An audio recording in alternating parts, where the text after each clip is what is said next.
Hi there, it's Liz Kozar with Park Bench Estes Park, and today it's just a beautiful day, December day in Estes, and I'm really excited to have with us Donna Carlson. Donna Carlson is the executive director of, now I made the mistake of saying Estes Park Chamber of Commerce. And Donna? It's actually the Estes Chamber of Commerce, because the Estes Park Chamber of Commerce actually folded operations about 15 years ago. So when we started a new Chamber of Commerce in May of 2019, it was licensed as the Estes Chamber. Estes Chamber of Commerce, okay.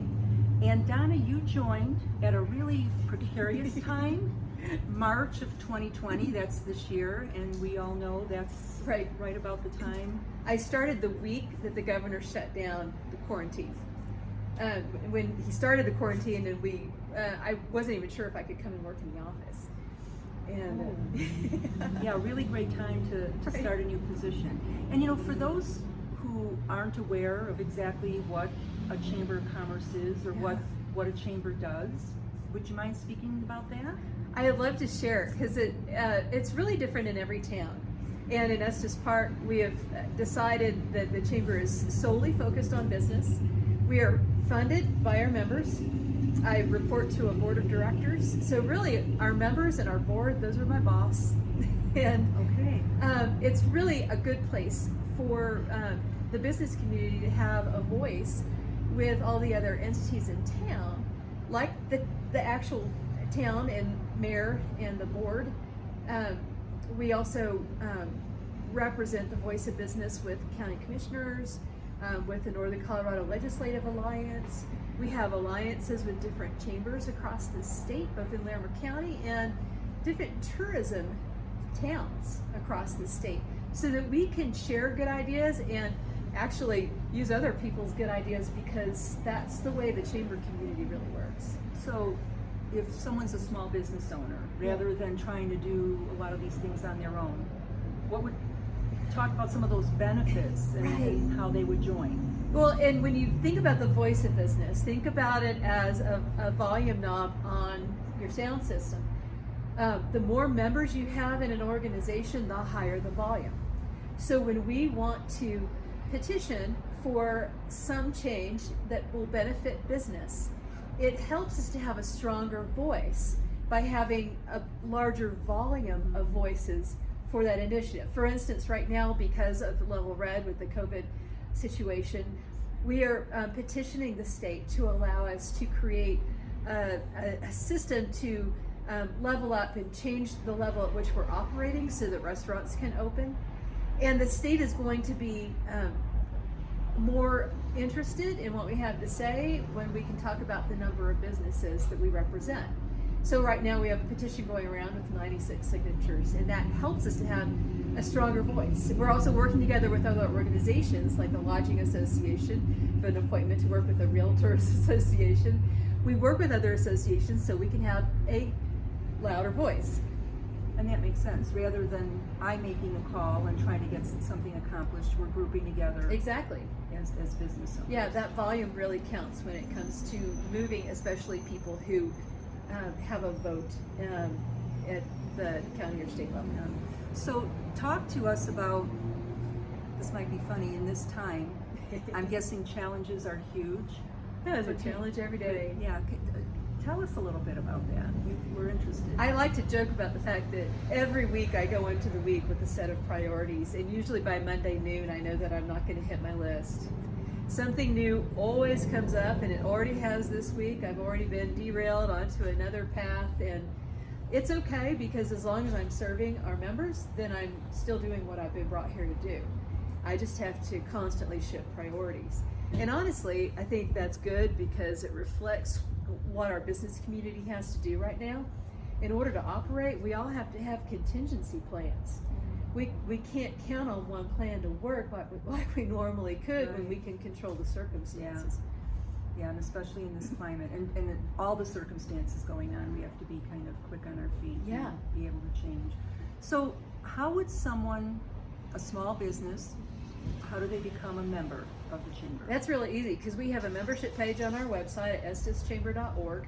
And we will have a some links a here link to on the page. Good. Well, and it lists the member benefits. It lists how we determine what level of membership you are, and you can go online and apply right there. Or you can actually fill out the online application and ask us to send an invoice, and we can do that. So you can send a check. And is it fairly reasonable? It's really reasonable. Okay. I'm a member of my local chamber in Colorado Springs, and it's $300. Same price here. Actually, we're priced very reasonably, especially for a small town with a brand new chamber.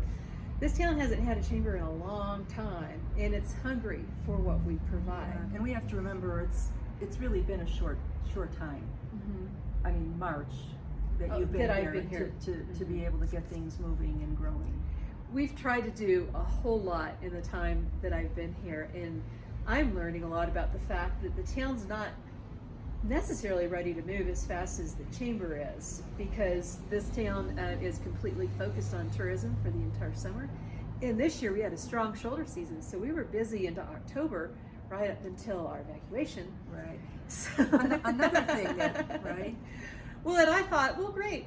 I'm always trying to look on the bright side. So I thought, well, as long as we're evacuating and I'm just going to go back to my family's house and kind of hang out there for a week or so, I thought I might have some downtime to get some big projects done. No, I was on the phone constantly. I had 3 phone calls going at a time, trying to just help out with details in town, getting food to people, getting services and wool socks and hats. It was a lot. That's probably the time that people needed you most too. Well, it was good to be able to be serving the community at that time.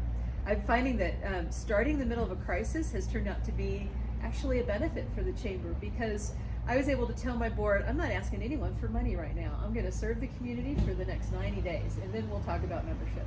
And it really did work, because we recruited 50 new members in our first really 3 or 4 months, while other chambers were actually folding operations, laying people off. Our chamber was growing. That's great to hear. So that's Estes Park. We are a resilient bunch of people. We are. That's terrific. Determined. Is there anything that I didn't cover that you might want to share? You know, the one thing I'd like to re-emphasize, Liz, is the fact that the chamber doesn't really have a position or an opinion outside of what our members ask for.